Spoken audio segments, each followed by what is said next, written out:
what does it mean to put all of these structures out in the water that is typically called a coastal upwelling zone? This is where we have deep waters coming up from depth that's nutrient rich, that fuels the productivity in these phytoplankton and zooplankton communities, which feeds pelagic fish. That's why some of these areas overlap with really, I would call, hotspots for fishing, which creates conflicts. Midwater Trawlers Cooperative represents 33 trawl vessels that fish Pacific whiting, rockfish, flatfish here off the West Coast. And then we have vessels that spend part of their year up in Alaska called the Oregon's Distant Water Fleet, and they're fishing for pollock and cod in the Gulf of Alaska and the Bering Sea. Most of my boats are home ported out of Newport, but they are boats that come down here to fish, and they fish in the areas being considered for wind energy. We've been trying to get BOEM to really work with us to see that these are prime fishing grounds. We won't be able to fish there. What are the potential environmental impacts? People get a little bit confused about that because they say, well, this is renewable energy and we have a climate crisis. And that's true. I'm not denying we have a climate crisis, but our concerns are around what could this do to the upwelling offshore? We're one of 4 unique places in the world that has the type of upwelling and habitat that's out there. What could this do? When you think about the dams, you think this was really great when they went in. It was renewable energy. It was inexpensive. And we got those things. We put salmon on the path to extinction, and we've spent billions of taxpayer dollars trying to fix that. And we don't want to see that happen in the ocean. So our main concerns are being pushed out of our historical fishing grounds where my vessels have caught millions of pounds of sustainable seafood.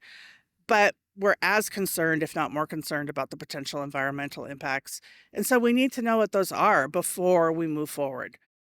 Large structures in the ocean in an upwelling zone, just the sheer presence of that structure slows those currents that go across it. These structures are in the open ocean. They'll attract fish. They'll be encrusted by invertebrates, worms even, forming this secondary community on the bottom like an artificial reef, just upside down. That'll feed the fish that are attracted, which will attract bigger fish, will attract bigger fish, and then all of a sudden you have a functioning sort of quasi-coral reef community. That means that the way that system worked before is going to be changed at least at a very small regional level. What that effect is, we really don't know. We don't really have enough information to say so, but it'll likely change. And that affects your fisheries end users that are targeting midwater pelagic fish. Fishes that feed into making fish sticks. We all like fish sticks, and it's a good, high-quality protein, low-fat, and has good shelf life. So it's an important fishery, not only for this region economically, but for the world when we think about food security. What kind of boats are these primarily that we're looking at here? These are crabbers, salmon trawlers, bottom trawlers. So the boat's empty, so they're up high. So Yeah, we it also put takes a crab. climbing up a ladder. But Okay.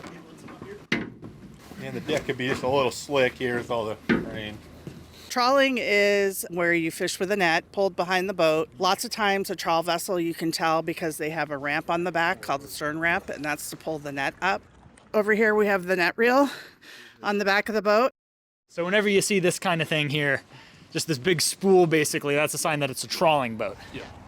I always say you can't throw a rock in a fishing town without hitting someone that has something to do with fishing. And if you drive through these coastal towns, like during Little League season, almost every team is sponsored by a fishing boat. Like it's that much a part of our lives here on the coast. So it's a huge part of the economy. A lot of people talk about tourism, and that is a big part, but particularly for places like Charleston and Newport, tourists are coming to see the active working waterfront. They want to be immersed in that and see that. And I think that that's super cool. We've tried to educate folks, tried to educate BOEM about how a trawl works and how much space you need to put the net down. And like you would never be able to fish in a wind farm. There's just no way. No one's going to risk their gear being in there.